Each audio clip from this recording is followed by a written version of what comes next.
Draw करूंगा। अब ये लॉ क्या बोलता है? ये लॉ बोलता है कि जिन दो वेक्टर्स को ऐड करना है सबसे पहले उन दोनों वेक्टरों को ग्राफ पेपर पर ड्रॉ करो, और ग्राफ पेपर पे इस तरह से ड्रॉ करना है कि फर्स्ट वेक्टर का जो हेड है वो कोइंसाइड करे सेकंड वेक्टर के टेल से। तो जब मैं फर्स्ट वेक्टर को ड्रॉ कर रहा हूं तो मैं वहां पे 4 सेंटीमीटर की लाइन यूज कर रहा हूं। जब मैं सेकंड वेक्टर को ड्रॉ कर रहा हूं तो मैं वहां पे 3 सेंटीमीटर की लाइन यूज कर रहा हूं या 3 सेंटीमीटर की लाइन ड्रॉ कर रहा हूं। अब ये लॉ क्या बताता है? ये लॉ बताता है कि जिन दो वेक्टर्स को हमें ऐड करना है, जिन दो वेक्टर्स को हमें ऐड करना है, सबसे पहले उन दोनों वेक्टर्स को ड्रॉ करो। किस तरह से ड्रॉ करना है? हमें इस तरह से ड्रॉ करना है कि फर्स्ट वेक्टर का जो हेड है वो कोइंसाइड कर जाए सेकंड वेक्टर के टेल से।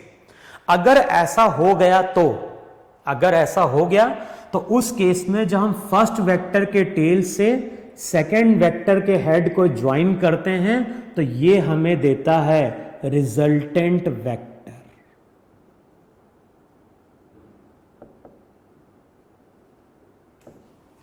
तो हम इसको क्या लिखेंगे? हम इसको वेक्टर में इस तरह से लिखेंगे कि वेक्टर ए है, दूसरा क्या है? Vector B. तो एक वेक्टर ए है, दूसरा वेक्टर बी है। जब इन दोनों को हम ऐड करेंगे तो हमें क्या मिलेगा? हमें मिलेगा रिजल्टेंट वेक्टर सी। देखो हम इसकी बात कर नहीं बात कर रहे हैं, जो ट्रायंगल लॉ है वहां पे हम दो वेक्टर के एडिशन की बात कर रहे हैं। तो जब वेक्टर ए और वेक्टर बी को ऐड किया तो मुझे क्या मिला? वेक्टर सी मिला। तो ये जो वेक्टर सी है ये मेरा रिजल्टेंट है। क्लियर?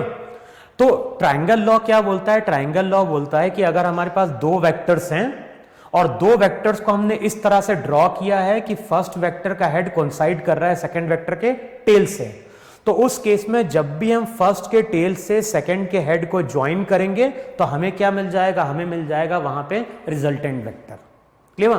तो इस लॉ को वहां पे नोट डाउन भी कर लो।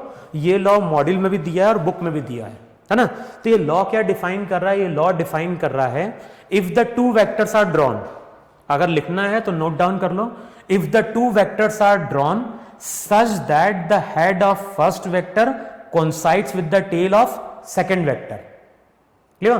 If the two vectors are drawn such that the head of first vector coincides with the tail of second vector, then the resultant vector will be obtained. Then the resultant vector will be obtained by joining the tail of first vector to the head of second vector. Clear? अगर दो vector को हमने इस तरह से draw कर दिया है कि एक का हेड दूसरे के टेल से कोइंसाइड कर रहा है, तो जब भी हम फर्स्ट के टेल से सेकंड के हेड को ज्वाइन करेंगे तो हमें क्या मिल जाएगा? रिजल्टेंट वेक्टर मिल जाएगा। अच्छा, अब यहां पे जितने भी वेक्टर हैं, ए वेक्टर की बात करें, बी वेक्टर की बात करें, सभी वेक्टर हमने स्केल पे ड्रॉ किए हैं।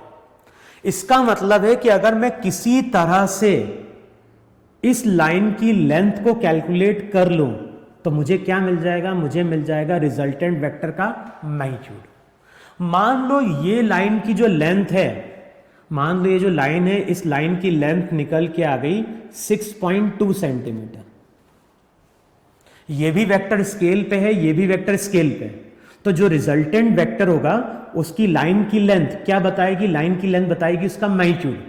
तो अब अगले स्टेप में हम क्या करेंगे? हम स्केल से किसी तरह से इस लाइन की लेंथ को मेजर किया।